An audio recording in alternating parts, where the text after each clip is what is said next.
Selamat pagi. Kita mulai saja walaupun baru 42 ya. Semoga dimakan. Baik, Ya, Pak. Pak. Baik, Pak. Ini soalnya sudah jam 8.20 kok masih 8.20 kok mahasiswanya masih 42.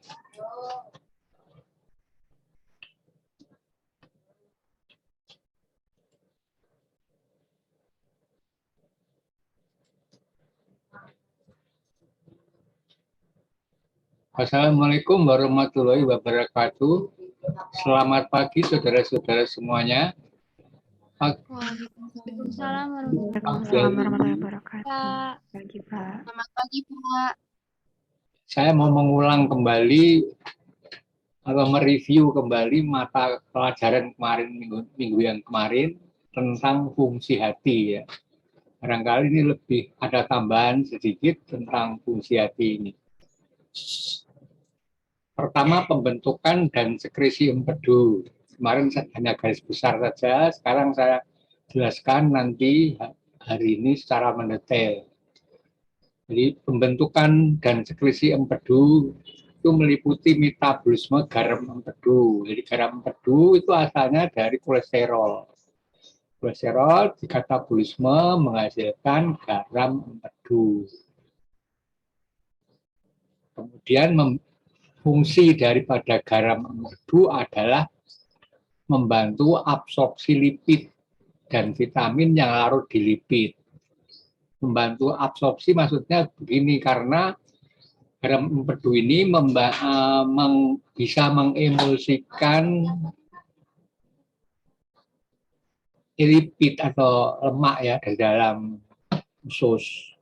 Karena lipid ini kalau tidak diemulsikan sukar sekali untuk dilakukan enzimasi oleh lipase, sehingga perlu dibuat emulsi dulu agar mudah dicerna. Kemudian kalau sudah dicerna, mudah diabsorpsi. Kalau sudah dicerna kan, kalau sudah dienzimasi kan kemudian terpecah-pecah menjadi komponen-komponennya, misalnya seperti menjadi gliserol, asam lemak, kolesterol, lisofosfolipid. Nah, ini mudah diserap. Tapi kalau masih bentuknya trigliserida, kolesterol ester, fosfolipid tidak bisa diserap. Gitu. Garam empedu ini berasal dari katabolisme kolesterol. Di samping kolesterol juga steroid. Steroid itu kelompok hormon ya, kelompok hormon yang disintesis juga asalnya dari kolesterol. Biasanya hormon yang dihasilkan oleh kelenjar suprarenalis bagian korteks, kemudian testis pada laki-laki dan ovarium pada wanita. Ini hormonnya hormon steroid yang disintesis dari kolesterol. Kemudian di katabolismenya steroid ini di hati, termasuk juga kolesterolnya. Kolesterol itu juga disintesis di hati, di katabolismenya ya di hati. Metabolisme pigmen empedu. Nah, kalau pigmen empedu ini asalnya dari metabolisme hemoglobin. Jadi ada pigmen empedu, ada garam empedu. Kalau pigmen empedu asalnya dari hemoglobin, sedangkan kalau garam empedu berasal dari kolesterol. Kemudian metabolisme bilirubin nanti saya jelaskan di belakang. Kemarin belum ada ini. Kemudian selanjutnya metabolisme karbohidrat. Glikogenesis kemarin itu ya. Glikogenesis itu pembentukan glikogen dari glukosa. Nah, ini enzim kuncinya pada hepar namanya heksokinase. Hepar mempunyai enzim yang namanya heksokinase khusus untuk untuk ini sintesis glikogen dari glukosa. Glukosa ya dari makanan yang kita makan, sumbernya dari nutrien yang kita makan.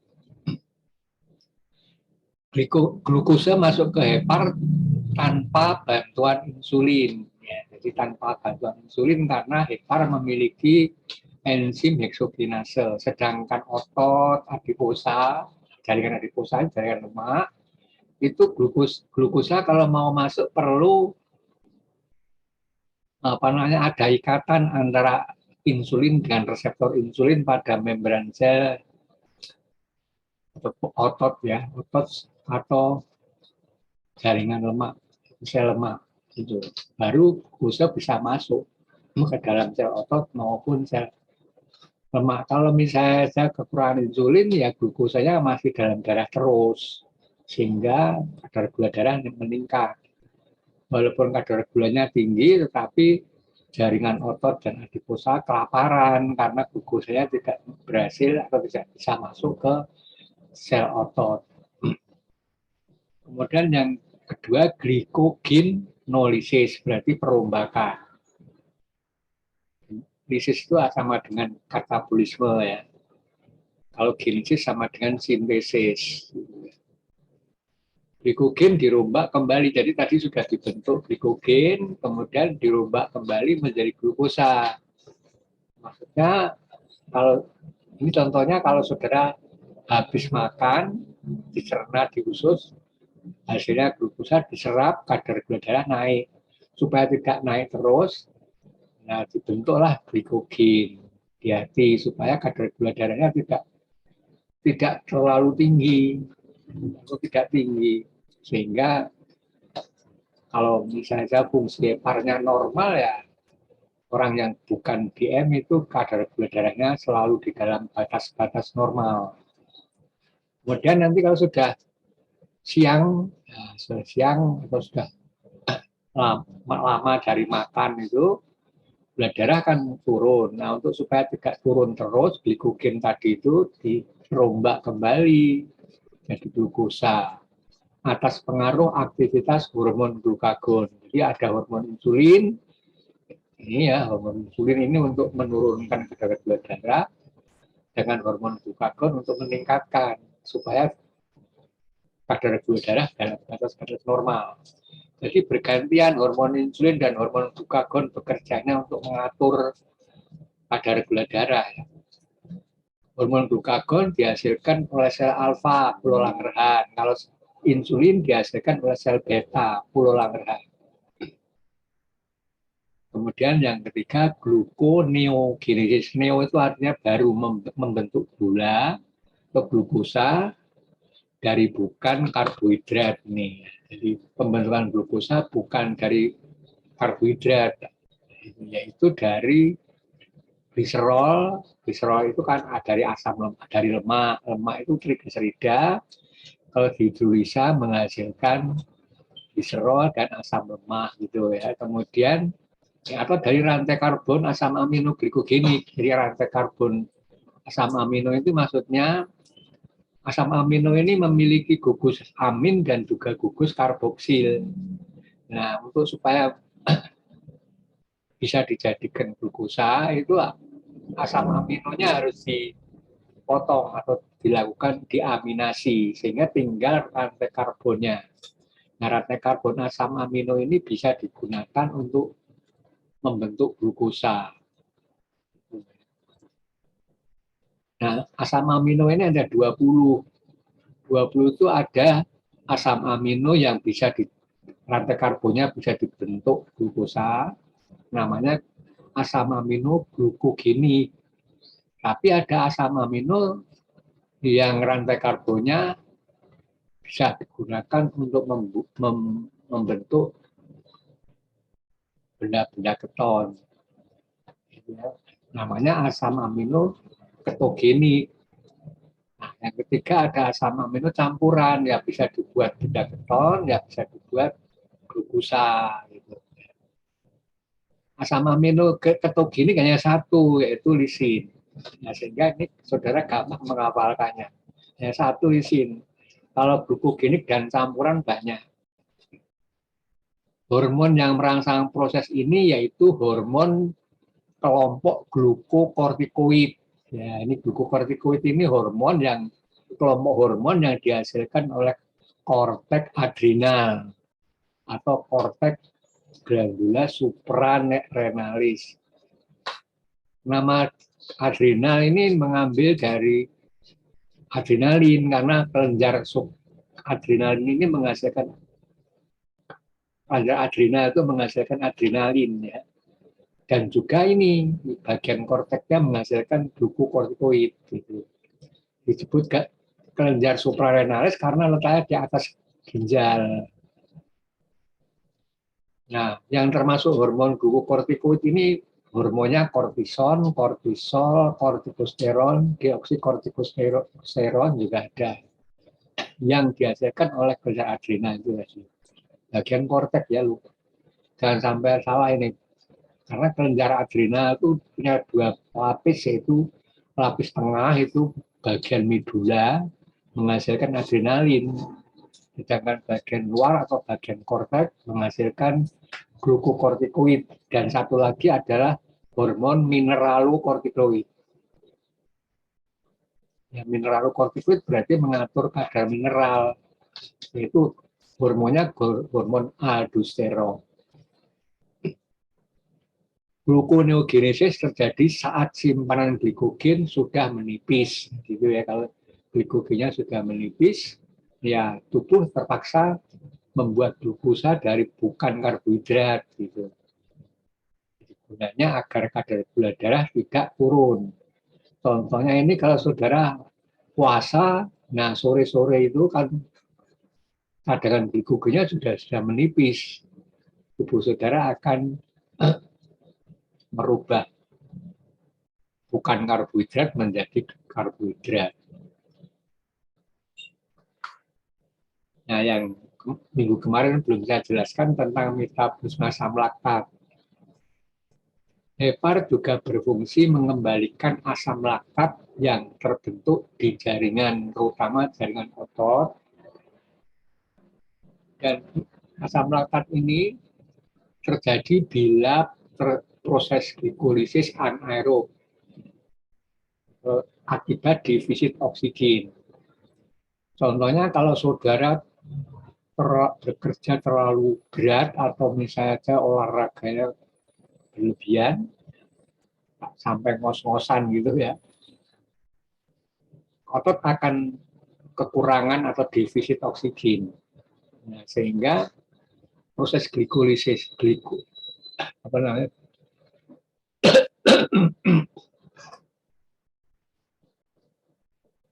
saya minum dulu.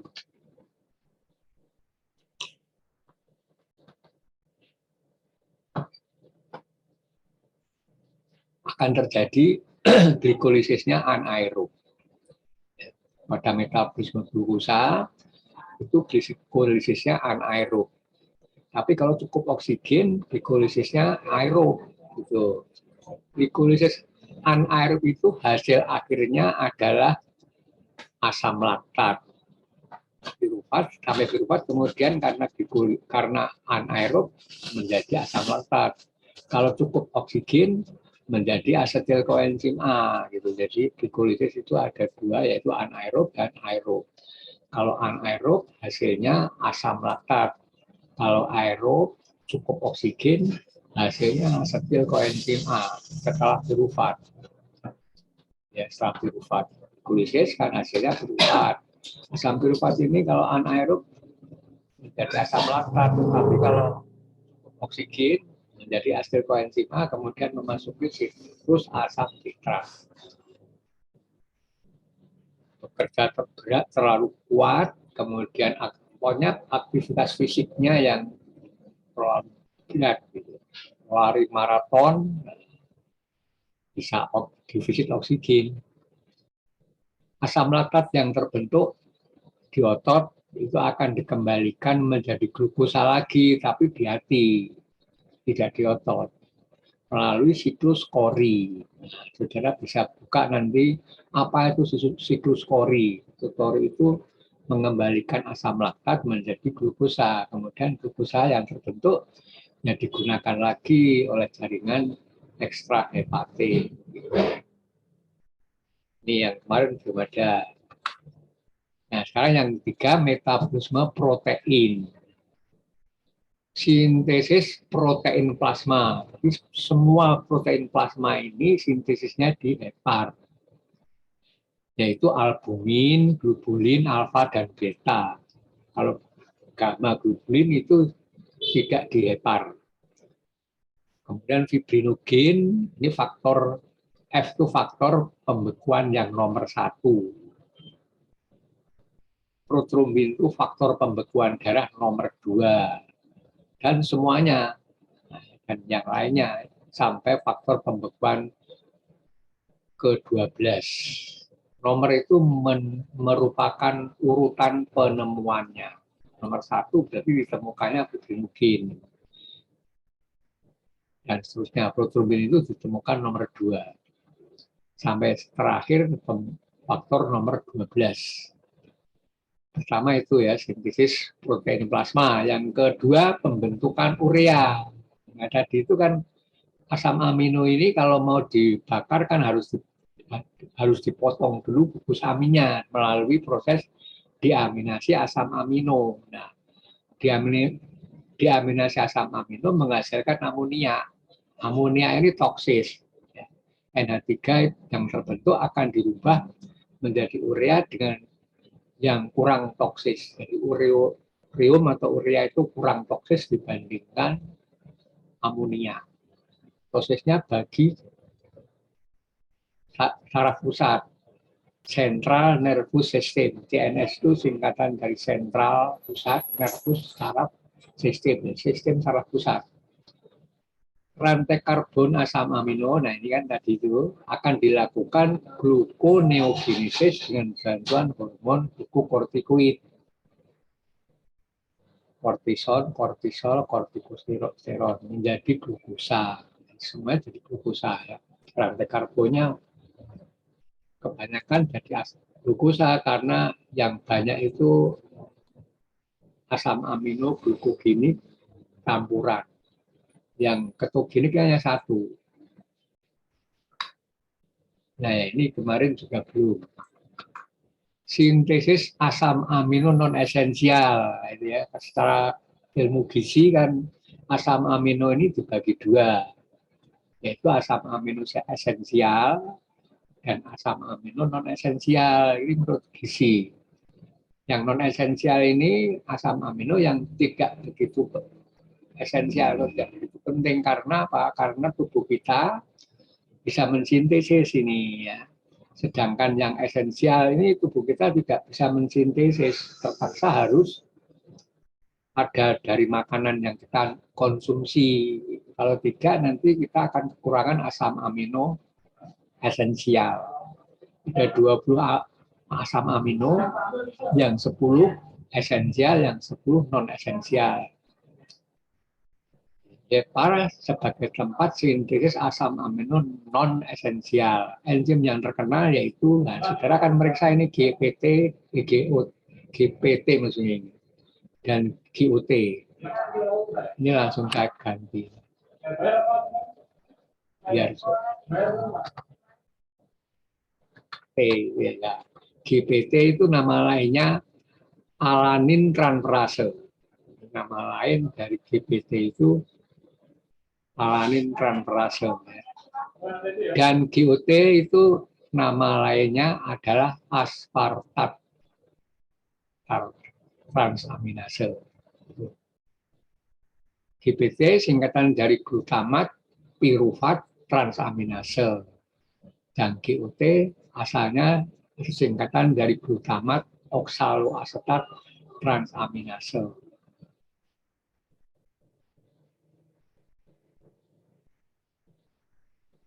Ini merupakan enzim intraseluler hepatosit. Nah, makanya saudara nanti akan sering memeriksa GOT, GPT, terutama pada penyakit hepar. Nah, GOT, GPT ini juga terdapat pada otot jantung, sehingga orang penyakit jantung, terutama infark miokard, ini sering juga dilakukan pemeriksaan GOT, GPT. Jadi nanti saudara kalau memeriksa GOT, GPT, jangan hanya penyakit hepar saja ya, jantung juga diperiksa.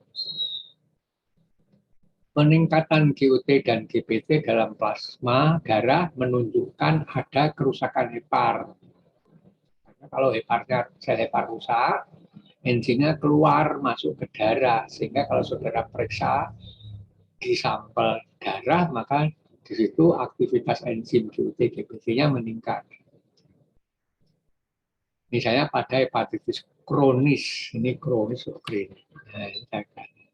kronis ya, kronis gitu.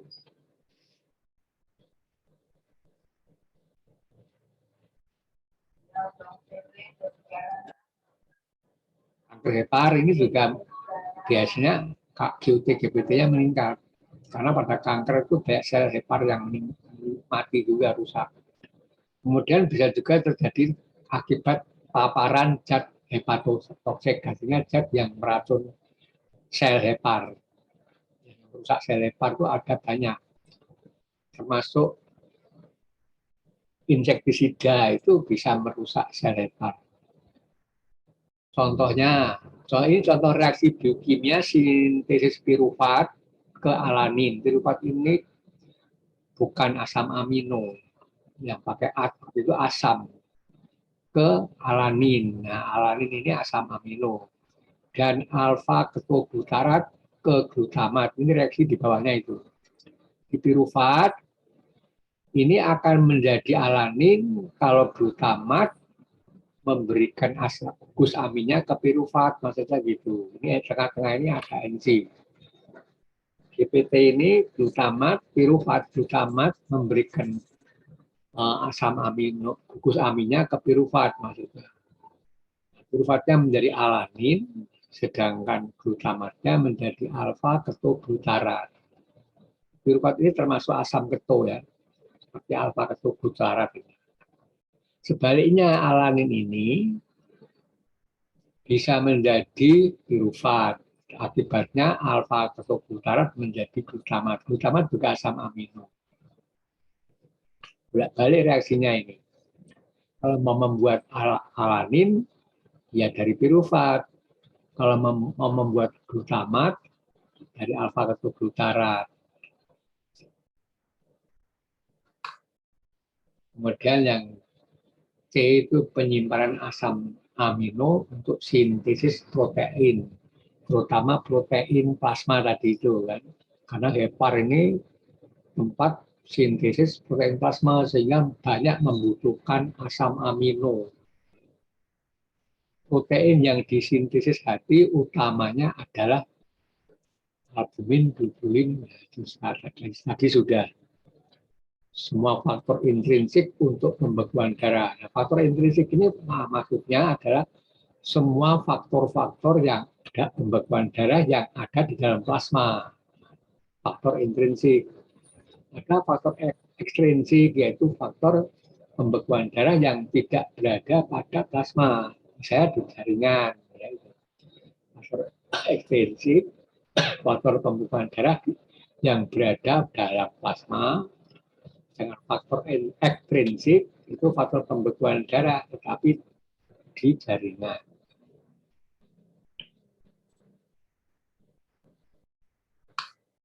Nah, sekarang metabolisme lipid lagi. Hidrolisa itu artinya mereaksikan asam mereaksikan lemak dengan air. Hidro itu air. Asam lemaknya itu triasilgliserol. Triasilgliserol itu lemak. Kolesterol ini biasanya dalam bentuk ester juga ya, kolesterol ester. Fosfolipid juga ester. Jadi tiga-tiganya ini ya, TAG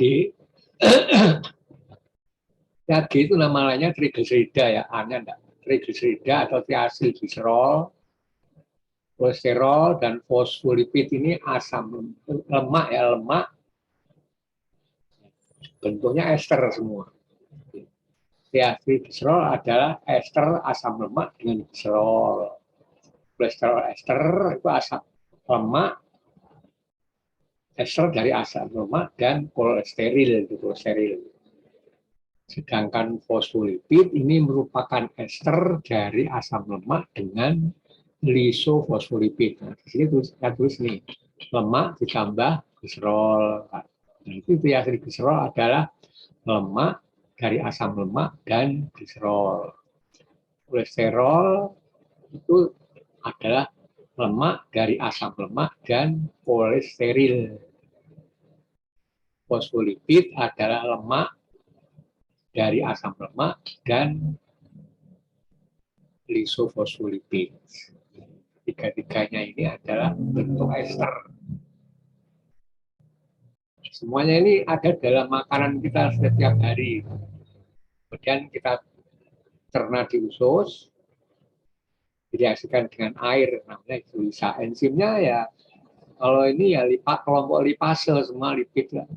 Lipase, jadi lipase itu enzim yang menghidrolisa lemak menjadi asam lemak plus gliserol, asam lemak dan kolesterol. Ya, maksudnya gitu. Nanti saudara akan mengerti ini di pelajaran mata kuliah lain, apa kimia klinik atau biokimia gitu. Ada ini. Jadi ini ketiga-tiganya ini lemak. Saudara harus bisa membedakan lemak dan asam lemak. Lemak itu lemak sederhana biasanya. Asam lemak ini derivat lemak, turunan lemak. Bukan lemak. Lemak itu, asam lemak itu derivat lemak. Kemudian ketogenesis. Nah, ketogenesis itu artinya pembentukan benda keton. Benda keton ini asalnya dari asam lemak ini. Nah, asam lemak ini kemudian dipecah-pecah melalui beta oksidasi. Karena asam lemak ini biasanya panjang rantainya. C17, H35, COH. Ini kan panjang rantainya. Pecah-pecah menjadi dua-dua. Asetat itu lemak, asam lemak ya. Nah, asetil ini gugus. Asetil koenzima ini 2 karbon. Jadi kalau misalnya C17, H35, COH ini kalau dijadikan asetil koenzima menjadi 36 bagi 2 itu 18. Jadi menjadi 18 asam asetil koenzima. Asam C17, H35, COH itu kalau di beta oksidasi akan menghasilkan 18 asetil koenzima. Sedangkan C15, H31, COH akan menghasilkan 16 asetil koenzima. Kemudian dari asetil koenzima ini dijadikan benda keton. Benda ketonnya ini ya, dihafalkan saja, nanti saudara akan memeriksa benda keton bodies. Reaksi kimianya ini, reaksi biokimianya pembentukan diati dan penggunaan keton untuk jaringan ekstrahepatit. Jadi yang menggunakan benda keton ini jaringan di luar hati, karena jaringan di luar hati itu tidak bisa membuat benda keton dari asam lemak. Walaupun disimpannya lemak itu di jaringan adiposa, kalau mau digunakan atau dibakar harus hidrolisa dulu menjadi asam lemak dan gliserol, asam lemak dan ini dan sebagainya. Kemudian baru asam lemaknya diangkut ke hepar oleh albumin. Nah, di hepar dilakukan beta oksidasi, hasilnya benda keton nanti didistribusikan ke seluruh jaringan yang tidak bisa membuat benda keton. Ini ya, tadi asetil koenzima kan hasil akhir dari metabolisme asam lemak melalui beta oksidasi ini. Asetil koenzima ini bisa dijadikan benda keton asetoasetat, beta hidroksi butirat. Ini sudah lihat panahnya ini, panahnya kan bolak-balik ini. Asetil koenzim A bisa jadi asetoasetat, asetat bisa jadi asetil koenzim A lagi. Demikian juga asetoasetat jadi oksigen.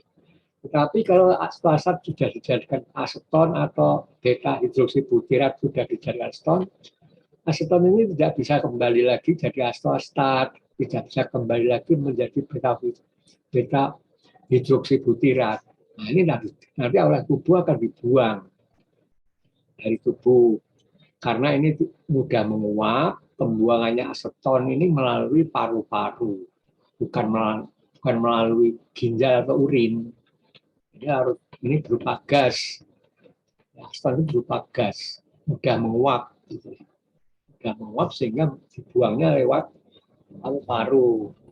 Sehingga kalau misalnya nanti saudara puasa sampai sore, napas saudara akan berbau aseton. Karena saudara membakar lemak. Membakar lemak hasilnya asetilkoenzim A kemudian jadi benda keton. Yang jadi aseton ini dibuangnya lewat paru-paru.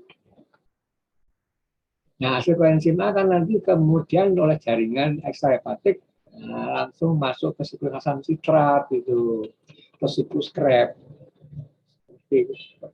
glikolisis itu. Glikolisis, siklus asam sitrat,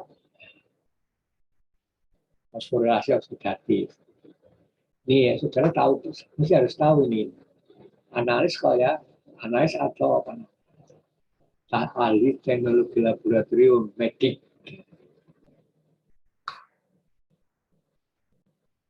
Kolesterologenesis ini dari asam lemak menjadi asetilkoenzim A kemudian jadi kolesterol.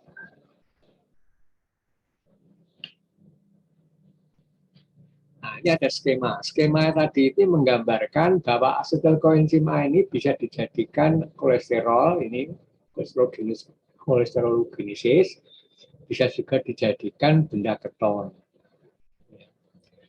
Enzim kuncinya ini sama namanya, cuma ini reduktase, yang ini liase.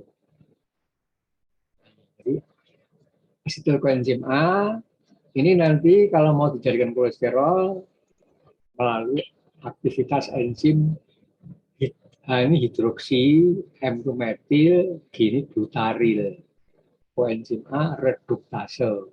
Ini juga hidroksi metil glutaril koenzim A liase.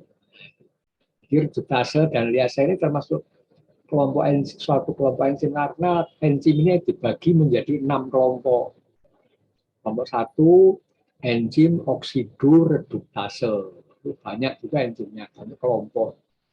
Yang kedua kelompok enzim transferase tadi itu banyak. Yang ketiga kelompok enzim hidrolase. Yang keempat kelompok enzim reduktase. Ini reduktase tadi termasuk oksidoreduktase ya. Nah, yang keempat liase. Yang kelima ada lagi satu yaitu menggabung, artinya enzim. Ada satu lagi yang menggabung itu, menggabungkan dua senyawa itu mengikat, mengikatkan. Lupa saya namanya. Yang ingat itu oksidoreduktase, transferase, hidrolase, liase. Ini reduktase sendiri, reduktase. Kemudian ada lagi satu itu ligase. Nah, ligase. Ada satu enzim dalam ligase itu mengikat, ligase. Dan 6 kelompok. Kemudian, nah sekarang ini tentang proses beta oksidasi asam lemak. Hepar membantu metabolisme asam lemak untuk dapat digunakan oleh jaringan ekstrahepatik karena jaringan di luar hepar itu tidak bisa melakukan beta oksidasi asam lemak. Yang bisa melakukan beta oksidasi asam lemak itu hanya jaringan otot dan hepar. Tapi otot ini terbatas sekali ya untuk melakukan proses beta oksidasi. Asam lemak di hepar akan menjalani oksidasi beta dan menghasilkan asetilkoenzim A. Selanjutnya asetilkoenzim A akan dijadikan benda keton dengan enzim kunci.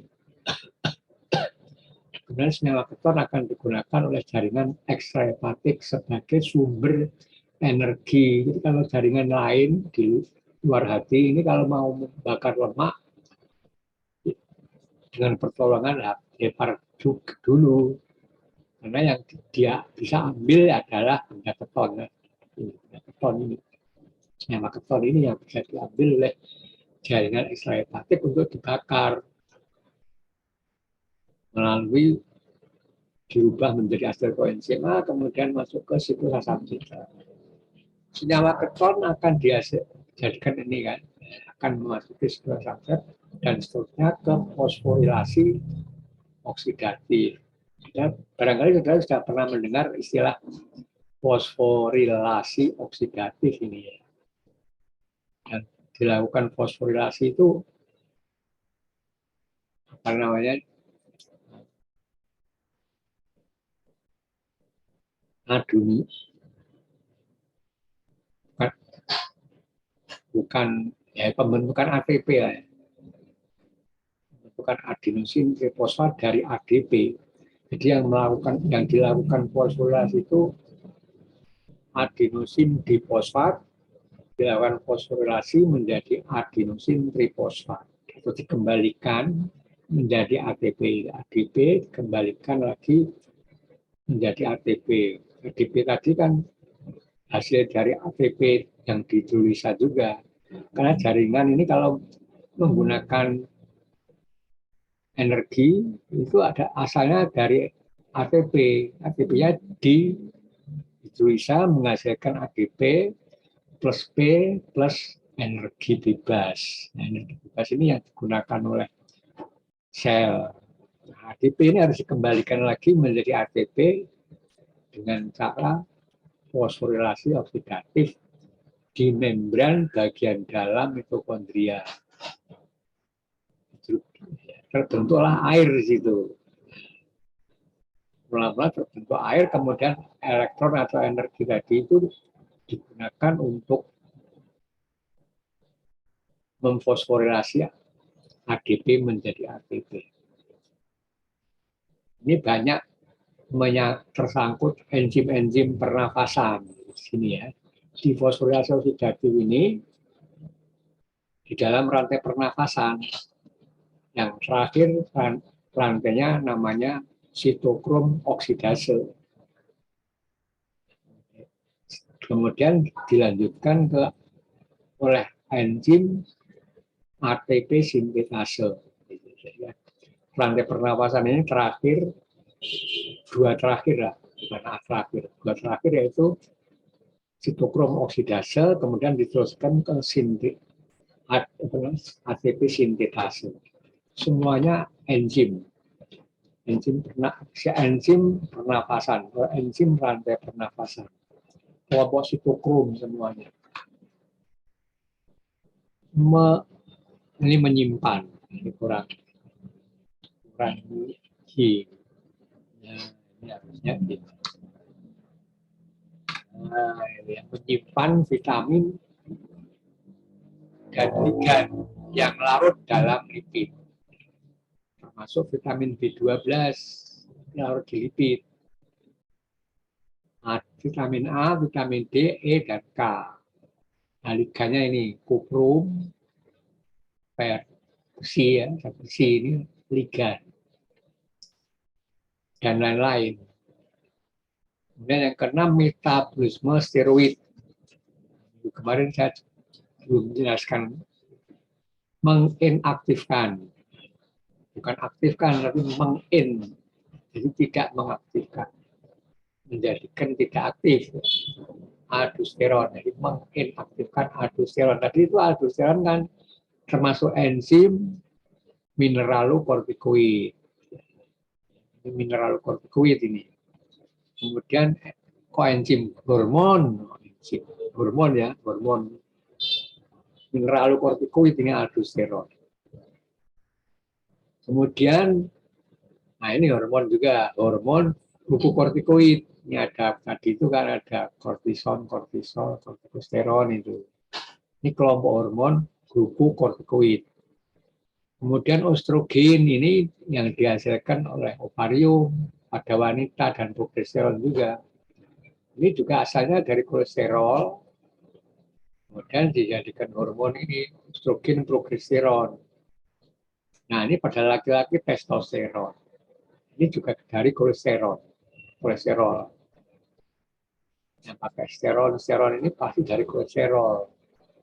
Ini estrone ini juga dari kolesterol. Hormon ini semua berasal dari kolesterol, maka katabolismenya menghasilkan garam asam bedu. Garam asam bedu yaitu ini yang terbanyak natrium taurofolat dan lipotaurofolat. Fungsi garam bedu, asam bedu sudah berkali-kali saya katakan ini, mengemulsikan lemak. Lemak itu kalau tidak diemulsikan, tidak bisa bercampur dengan air. Supaya bisa bercampur dengan air, maka lemak harus dibuat emulsi dalam saluran cerna dan mudah dicerna oleh enzim lipase pankreas. Sehingga kalau tidak diemulsikan, ya pencernaan lipid terganggu. Saudara nanti kalau berak banyak lemak tersisa dibuang lewat feses. Fesesnya encer atau diare. Itu kalau kekurangan garam asam bedu ya sering diare. Kalau kebanyakan makan lemak terus diare karena lemak berada dalam feses. Tidak mampu dicerna semua oleh enzim pencernaan karena lemaknya tidak diemulsikan. Kemudian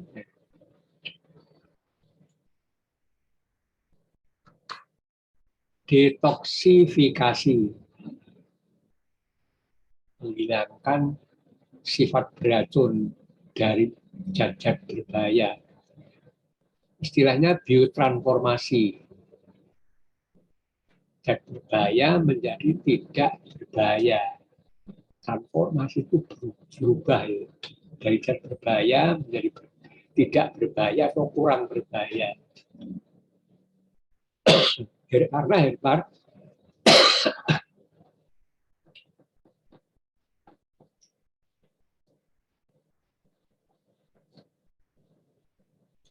Karena hepar memiliki enzim yang namanya sitokrom P450. Ini enzim khas, enzim khusus untuk hidroksilasi.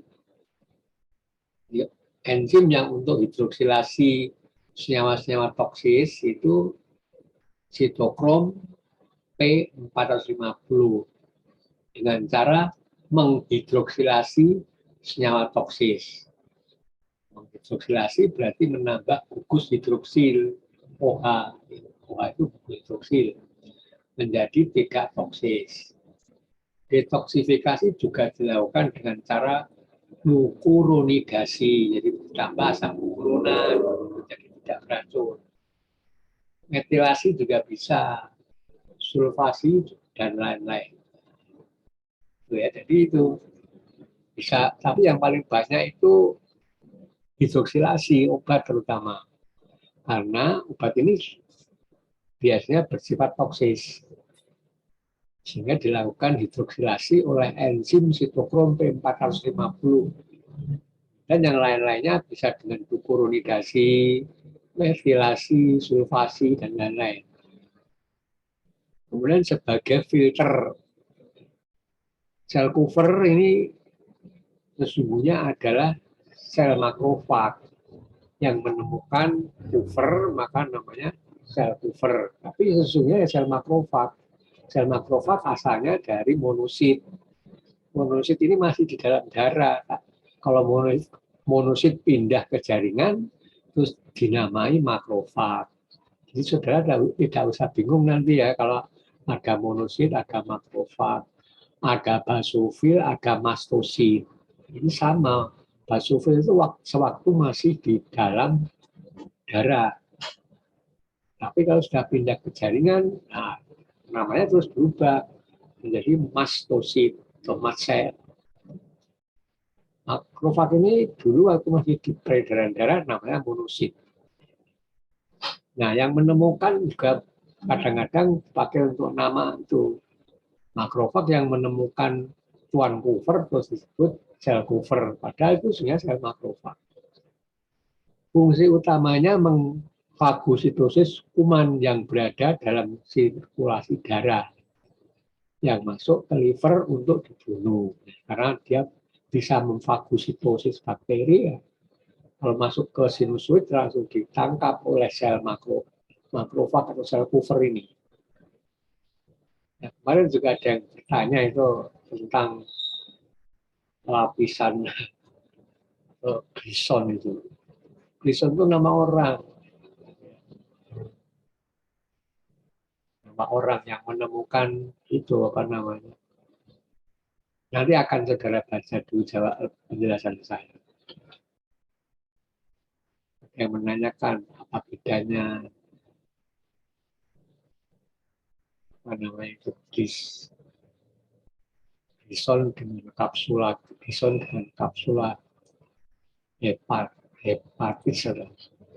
sama saja itu. Glison itu bernama orang yang menemukan. Sel Kupffer ini ya makrofag. Kapsula hepatis ya kapsula glison itu. Metabolisme bilirubin. Nah, ini minggu kemarin belum saya jelaskan.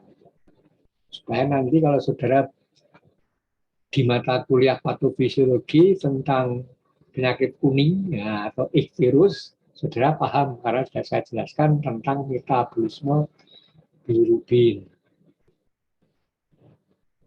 Bilirubin ini terutama berasal dari Hb, hemoglobin ya. Hemoglobin itu kalau diure nanti akan menghasilkan bilirubin. Nah, selain dari hemoglobin itu sebagian kecil dari hemoprotein. Nah, tapi saudara jangan bingung nanti kalau ketemu bahwa hemoglobin itu hemoprotein juga. Memang hemoglobin ini termasuk hemoprotein yang paling banyak. Nah, hemoprotein lainnya yaitu mioglobin. Mioglobin, kemudian enzim katalase, enzim peroksidase, dan kelompok sitokrom. Tadi sudah saya sebutkan, kelompok sitokrom itu banyak. Sitokrom B, sitokrom C, sitokrom A. Biasanya ada B1, B5, dan sebagainya. Sitokrom C juga. Dalam rantai pernafasan itu isinya kelompok enzim sitokrom. Kelompok sitokrom ini terdiri dari tersusun dari heme dan protein. Hemoglobin ini juga hemoprotein, heme dan protein. Heme plus proteinnya globin, maka namanya hemoglobin.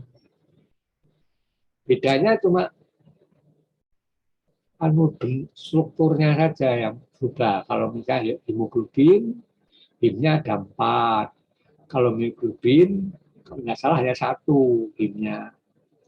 Katalase ini enzim juga termasuk hemoprotein. Berarti ada gugus heme dan juga protein.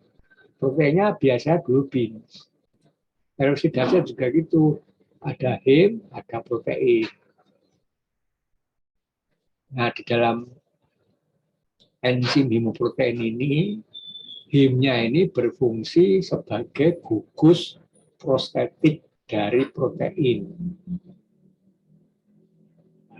Nanti saudara kalau belajar biokimia tentang enzim, pasti akan ketemu istilah gugus prostetik dan koenzim. Kalau gugus prostetik ini ikatan dengan proteinnya kuat. Tapi kalau koenzim ikatannya dengan protein lemah. Protein pada enzim biasanya namanya apoprotein. Istilahnya apoprotein. Masa hidup sel darah merah itu 120 hari. Semua sel darah itu punya umur. Tapi yang paling gampang dihafalkan itu SDM ini 120 hari. Karena sel darah yang lain umurnya biasanya kurang dari 120 hari. Nah, setiap hari sekitar 50 cc sel darah merah dihancurkan. Sudah tua, dihancurkan. dihancurkannya di sistem retikuloendotelial. Ya, saya beritahu bahwa SRI, sistem retikuloendotelial, organnya adalah hepar, limpa, limfonodi, dan sumsum tulang. Ya, tapi yang berfungsi untuk ini menghancurkan biasanya di limpa, di hati tidak, karena dia hepar fungsinya sudah banyak. Di sumsum tulang khusus menghasilkan darah, tapi nanti dihancurkannya di limpa. Dari 50 cc sel darah merah menghasilkan 200 sampai 250 miligram bilirubin. Katabolisme hemoglobin ini ya tadi sudah ya, oleh retikulum endotelial system, hemoglobin tadi itu diurai menjadi globin dan heme. Globin itu protein, heme ini gugus prostetik dari globin. Maka namanya hemoglobin. Tapi hemoglobin juga termasuk hemoprotein. Katalase hemoprotein, peroxidase hemoprotein, sitokrom semua termasuk hemoprotein. Heme ini kemudian akan dipotong, rantainya heme ini akan dipotong. Kalau saudara melihat struktur kimia dari heme ini tersusun dari 4 cincin pirol. Kalau hemoglobin ini, yang protein lain, saudara bisa melihat di buku biokimia. Yang saya tahu persis bahwa hemoglobin, hemnya itu 4 cincin pirol. Heme tersusun dari 4 cincin pirol yang terletak di kanan, kiri atas, kanan, kiri, bawah. Kemudian masing-masing cincin pirol tadi itu dihubungkan dengan gugus metenil. Metenil itu CH2. Metana itu CH4. Metil CH3, metenil itu CH2. Nah, itu kan hubungan itu sehingga kan merupakan melingkar itu. Tapi kalau dipotong satu dibuka. Nah, kalau sudah buka bentuknya menjadi bilirubin itu. Dibuka rantainya satu, kemudian terbentuklah bilirubin. Bilirubin ini suatu bilirubin yang tidak langsung atau indirect, atau nama lainnya bilirubin yang belum dikonjugasi, non-konjugasi di dalam aliran darah. Karena ini tidak larut di air, maka di dalam darah diangkut oleh albumin. Jadi setelah diproses oleh sel monosit, misalnya atau makrofag di limpa, dikeluarkan secara eksositosis, masuk ke dalam darah, diangkut oleh albumin ke hati. Kemudian nanti di hati akan dikonjugasikan. Jadi setelah di hati, metabolisme bilirubin di hati melalui 3 langkah. Ini perlu saudara ngerti juga ini urutan-urutan ini. Jadi diambil dulu oleh sel hati dari darah itu yang diangkut albumin tadi diambil oleh darah, tapi sel heparnya memiliki reseptor bilirubin indirect oleh reseptor dalam sel hati diambil.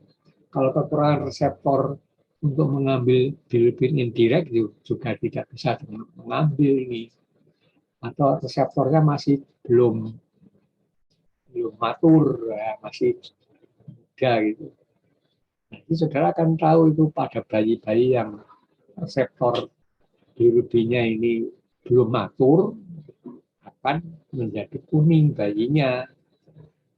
Kalau diberi sinar ultraviolet, kemudian reseptornya menjadi matur, bisa mengambil bilirubin indirect, kuningnya bayi jadi sembuh. Bayi mengalami kuning itu istilahnya icterus neonatorum. Neonatorum ini baru lahir juga kuning. Ichthyorus ukuni. Kemudian yang kedua konjugasi. Jadi kalau sudah masuk ke dalam sel hati, kemudian digabung konjugasi dengan asam glukuronat. Jadi tidak mengalami, tidak seperti air hidroksilasi ya. Ini di glukuronidasi dengan asam glukuronat. Asam glukuronat menjadi bilirubin di itu dua, jadi dua glukuronat ini bergabung ke bilirubin indirect tadi, menjadi bilirubin di glukuronat. Ekskresi, kemudian setelah itu dia ekskresi dari sel hepar masuk ke kedua itu ke dalam biliveri itu, tubuli biliveri dari sel hepar secara eksositosis masuk ke saluran empedu yang kecil-kecil sekali, namanya ductuli biliveri. Ini penjelasannya, pengambilan oleh sel hati memerlukan protein reseptor di sitoplasma. Nah, sitoplasma ya, reseptornya bilirubin ini di sitoplasma. Kenapa kok di sitoplasma tidak di membran sel hati?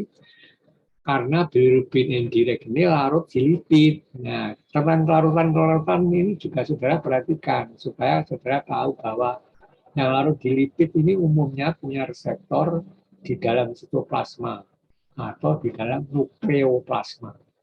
Yang larutnya di lemak air H2O itu reseptornya biasanya di dalam membran sel, pada membran sel. Karena membran sel itu merupakan lipid, fosfolipid. Membran sel itu fosfolipid, sehingga mudah ditembus oleh senyawa yang larut di lipid. Yang larutnya di air ya tidak bisa masuk melalui membran sel. Bisanya nempel pada reseptor di membran sel. Insulin ini reseptornya di membran sel. Karena hormon insulin larutnya di air, termasuk glukagon. Larutan zat ini perlu tahu juga. Konjugasi bilirubin dengan asam glukuronat perlu enzim. Enzimnya namanya glukuronat transferase. Ya. Nanti kalau kekurangan enzim glukuronat transferase juga akan timbul ichthyorus. Ya. Bilirubin di glukuronat disebut juga bilirubin direct, larutnya di air. Keberadaannya dalam darah atau urin jika ada sumbatan saluran empedu. Karena apa? Karena bilirubin ini sudah dikonjugasikan di hati, kemudian disalurkan ke empedu, tidak ke darah. Tapi kalau saluran empedunya tersumbat, nah bilirubinnya balik lagi ke hepar, kemudian ya masuk ke darah terusan. Sehingga nanti ada bilirubin direct di urin, karena ini larutnya di air. Kalau bilirubin indirect tidak larut di air, sehingga tidak ada di dalam air kencing. Kalau dari air kencing ada bilirubin, itu pasti bilirubin direct. Nah, bilirubin indirect kalau jumlahnya meningkat kemana? Pertanyaannya itu. Karena dia larutnya di lemak, maka kalau bilirubin indirect kadarnya meningkat akan mengendap di jaringan yang banyak lemaknya, yaitu otak. Nah, kalau otak sampai ada bilirubin indirect yang mengendap di situ, penderita akan mengalami ichthyorus, Kern ichthyorus, namanya Kern ichthyorus, KERN. Ini yang bisa menimbulkan kematian karena ada endapan bilirubin indirect di otak. Pada penderita malaria tropika yang setiap hari terjadi kerusakan eritrosit, ya, bisa menimbulkan kematian karena ichthyorus Kern ichthyorus atau ichthyorus Kern. Kalau yang larut di air, bilirubin direct, jarang menimbulkan kematian karena bisa dibuang lewat urin. Tetapi kalau bilirubin indirect tidak bisa dibuang kemana-mana karena jalurnya mestinya harus dikonjugasi dulu.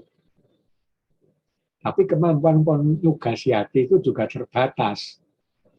Kalau sampai berlebihan, bilirubin indirect, ya tidak bisa semuanya dikonjugasi. Bilirubin indirect berkeliaran dalam darah, mengendap di otak, menimbulkan kematian. Nah ini 3 langkah ini saudara harus memahami karena nanti ada penyakit yang berhubungan dengan mekanisme metabolisme bilirubin ini, pengambilan, konjugasi, ekskresi. Ketiga-tiganya akan menimbulkan penyakit virus.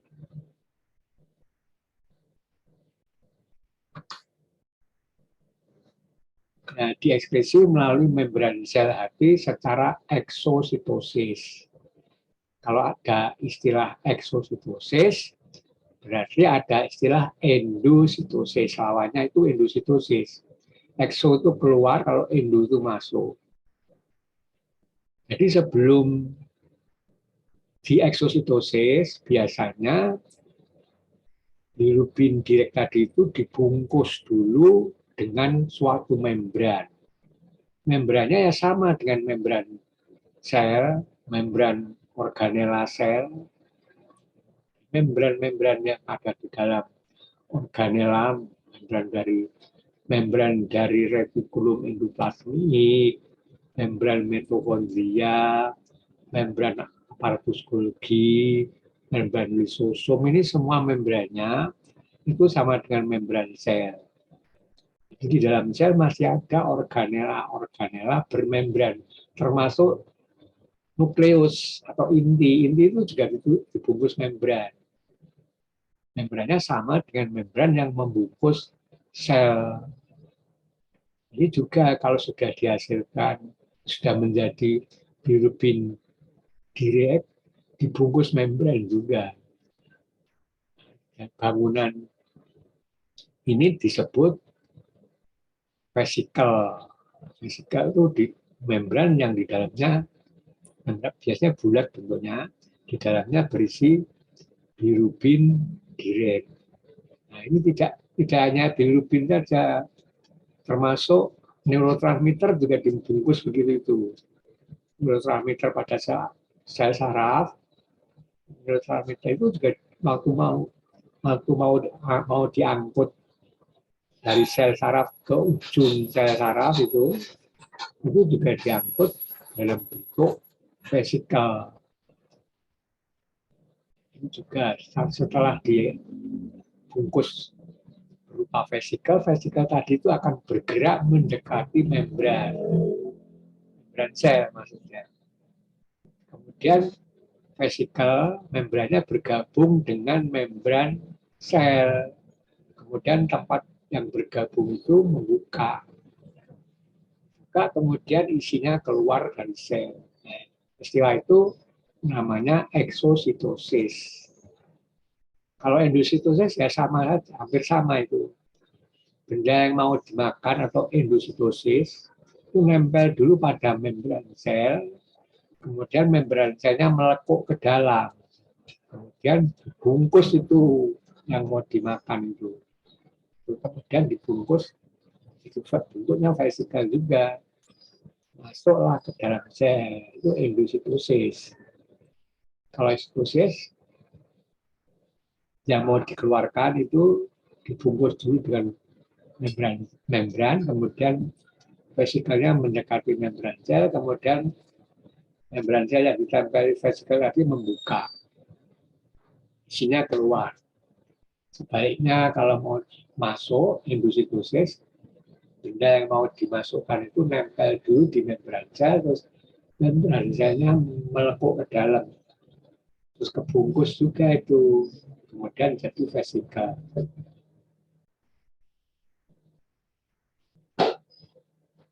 Nah, kemudian setelah, nah tapi kalau ini eksositosis masuk ke dalam isinya maksud saya, masuk ke dalam kanalikuli biliveri. sudah ya.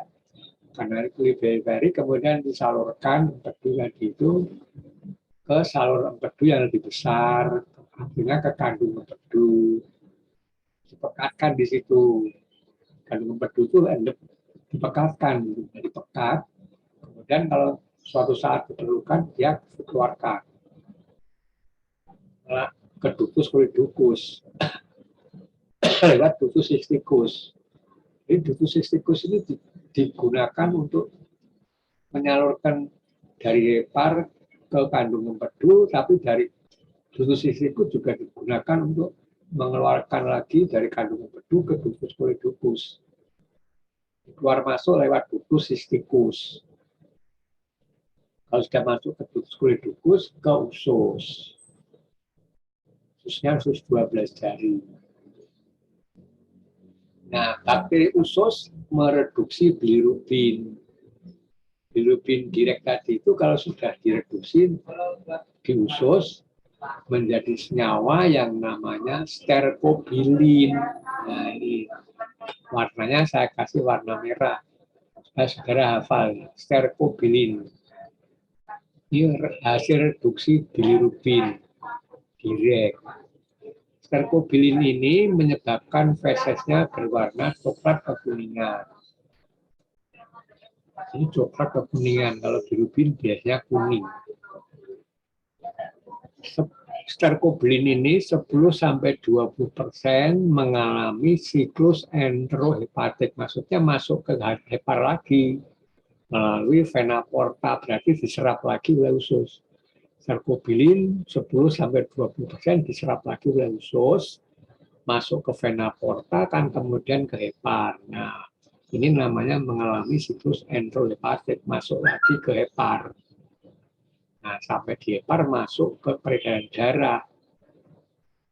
Vena porta kan kemudian dari kapiler masuk ke sinusoid.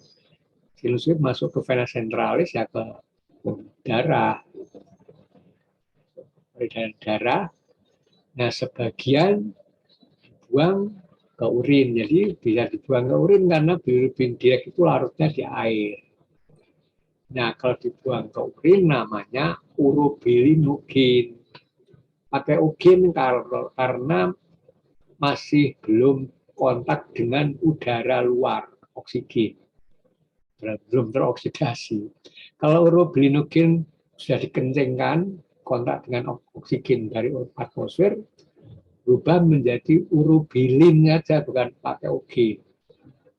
Kalau masih dalam kandung kemih, atau masih dalam ginjal, saluran ureter, kandung kemih, nah ini masih urobilinogen. Tapi waktu dikencingkan, nah, kontak dengan udara ada oksigen, jadi urobilin, uginya hilang. Itu ya. Urobilin ini semua nanti saudara akan meriksa itu urobilinogen, urobilin ya, karena sampelnya urin biasanya. Kalau sampel urin saudara hanya ketemu urobilin. Tapi jumlahnya urobilin ya sama dengan urobilinogen. Karena nanti semua urobilinogen akan teroksidasi menjadi urobilin. Ini nanti saudara periksa pada urin. Jadi kalau pada urin urobilinogen meningkat, fungsinya tandanya apa? Gitu. Bisa menganalisa saudara. Mungkin urobilin meningkat dalam urin berarti ada kejadian apa? Ini siklus-siklus ini saudara harus hafal atau mengerti supaya saudara bisa menginterpretasi kalau ada kenaikan dari urobilin misalnya saja bilirubin direct di urin, ada apa itu? Tuh ya. Bilirubin direct di urin meningkat, mungkin urobilinnya tidak ada. Karena tidak ada bilirubin direct masuk ke usus. Sehingga urobilinnya malah turun di urin. Analisanya kan gampang kan begitu. Dengan tahu jalur-jalur metabolisme senyawa-senyawa kimia di dalam tubuh kita, saudara akan mudah memahami, memeriksa. itu bisa menginterpretasikan kira-kira ada kelainan apa di dalam tubuh. Nah, selesai. Sampai di sini ada tambahan dari saya tentang fungsi hati.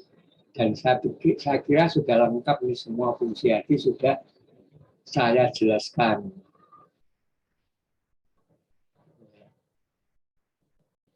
Nanti kalau ada pertanyaan dibuat saja pertanyaan kepada saya.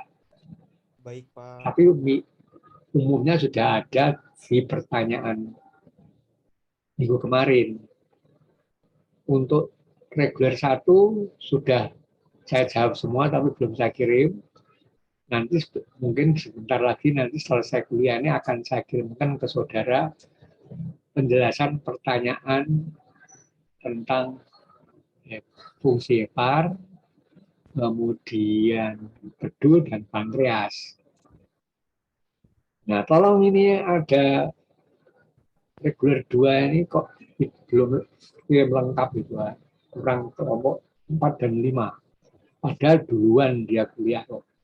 Saya sudah berkali-kali sudah saya supaya lebih cepat mengirimkannya karena dia Senin itu kan sudah mulai kuliah, misalnya minggunya sudah selesai.